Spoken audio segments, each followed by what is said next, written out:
பிறப்பால் இனி யாரும் முதல்வர் பதவி அந்த மாதிரி இடங்களுக்கு வரக்கூடாதுன்னு சொல்லி ஆதரவு பேசியிருக்காரு. நேற்றைய விழாவில் விஜய் பேசின விஷயமாகட்டும் ஆதரவு பேசின விஷயம் தமிழ்நாடு அரசு முக்கியமான ஒரு கருத்தா பேசப்பட்டிருக்கு. அந்த கருத்துல உங்களோட முதற்கட்ட ரியாக்ஷன்?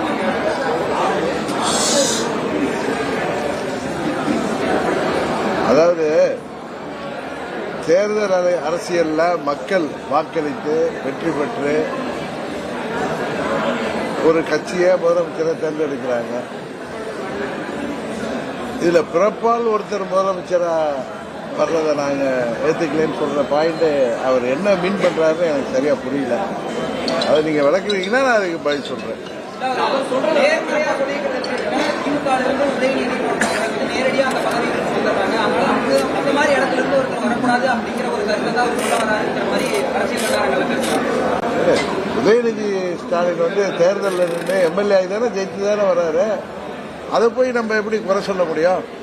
ஒருத்தரை வந்து டைரக்டா சீஃப் மினிஸ்டர் ஆகி கொண்டு போனாங்கன்னா அவர் தேர்தலே நிற்காம எம்எல்சியா இருந்து ராஜ்யசபா எம்பியா இருந்து பிரைம் மினிஸ்டரா இருந்து போற மாதிரி போனா நீங்க அதை குறை சொல்லலாம்.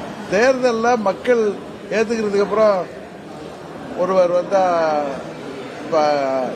தந்தையோ தாயோ அரசியல்ல இருக்காங்கிறதுக்காக அவங்க வீட்டு அவங்களுடைய வாரிசுகள் வந்து அரசியல்ல வரக்கூடாது, இல்ல ஒரு கட்சியில வரக்கூடாது அப்படிங்கிறது ஒன்றும் அப்படி வர்றது ஒன்றும் தப்பு இல்லை. இந்தியாவில் உலகம் ஃபுல்லா வர்றாங்களே.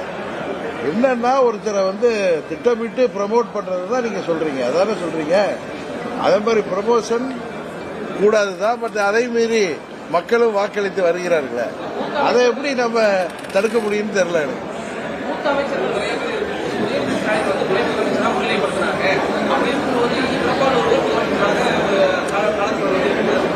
இல்ல அரசியல்ல வந்து சீனியாரிட்டிங்கிறது முக்கியம்தான்.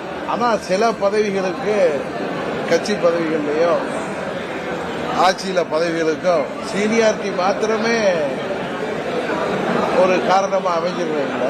நான் எதார்த்தத்தை சொல்றேன். நான் ஒன்னும் திமுக ஆதரிச்சோ வாரிசு அரசியல் ஆதரிச்சோ நான் பேசல. நான் போய் உங்களுக்கு தெரியும் யதார்த்தத்தை சொல்லுவேன். அதனால பிறப்பால் ஒருவர் ஒரு குடும்பத்தில் பிறந்திருக்காருங்கிறதுக்காக அவரை முன்னிறுத்தக்கூடாதுன்னு அவரு ஆதவர்த்தின் பேசியிருந்தாருன்னா அவங்க தேர்தலில் நின்று மக்கள் ஏற்றுக்கிட்டு வர்றப்ப நீங்க எப்படி அதை தடுக்க முடியும்னு தெரியும். அது எப்படி தவறாக முடியும்?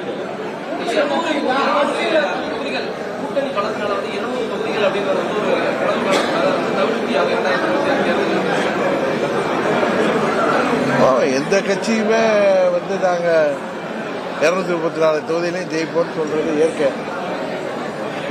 அதுபோல திமுக எங்க கூட்டணி ஜெயிக்கும் சொல்லியிருக்காங்க. அதுல அகம்பாவம் ஆணவம்லாம் இருக்கிறதா எனக்கு தெரியல. தயவு செய்து நான் திமுக ஆதரிச்சு பேசுறேன்னு நினைக்கவேனா, யதார்த்தத்தை பேசுறேன். எந்த கட்சியா இருந்தாலும் ஏற்கனவே ஆண்ட கட்சிகளாக இருக்கட்டும், இல்ல ஆள போகணும் ஆளணுங்கிற அதிகாரத்துக்கு வரணும்னு நினைக்கிற கட்சிகள் எல்லா தொகுதியிலும் ஜெயிப்போங்கிற உத்வேகத்தோட தான் செயல்படுவாங்க. அதை மக்கள் தானே ஏத்துக்கிறோம். அதை எதிர்கட்சிகள் முறியடிப்போன்னு சொல்றது தப்பு இல்லை. அதுக்கு ஆணவத்தோட அவங்க இருக்காங்க சொல்றது வந்து அது எந்த அளவு சரியா இருக்கு?